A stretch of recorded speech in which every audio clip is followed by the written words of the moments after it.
As I've begun the process of transitioning my autistic son into supported living and filling out so much paperwork, I was touched by many comments like this one. Now, being a parent in general, but especially of special needs, there tends to be a lot of you shoulds, and they leave you constantly feeling guilty at the end of each day. You should call this doctor. You should do this protocol. You should read this book. You should call my friend Betsy. It's pretty much endless. And the person telling you is well-meaning, but they don't understand that there is a progression and unfolding of readiness.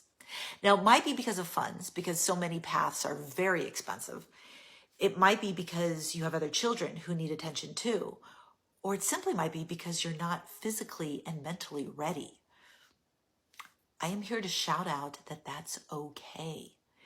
Look, I've spoken a lot on my page about finding breadcrumbs, focusing on what you want and letting whatever divine power you follow guide you with the ease.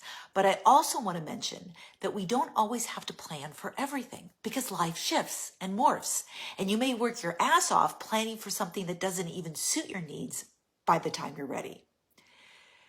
If you don't want to think about your child going into a group home setting, then don't. You have enough stress right now without the added burden of the future. And in my case, it really wouldn't have served me if I had, because I've moved so many times that any waiting list that I would have put Joey on would be worthless. When I made the video about my decision to transition Joey into supported living, I literally woke up one morning and every cell of my body said, it's time.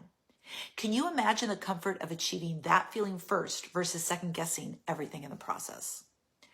Let's see where tomorrow brings us. There is a huge need of caregiving, and that's approaching all of us, but a lot of very positive movement is headed in that direction. And I'm not saying to bury your head in the sand, but I'm also saying if it feels good, like a good time to plan, then do it. But if it doesn't, then don't. There are no shoulds coming from me, just love and trust and undeniable compassion that makes me want to wrap my arms around each one of you and tell you it's going to be okay. It is.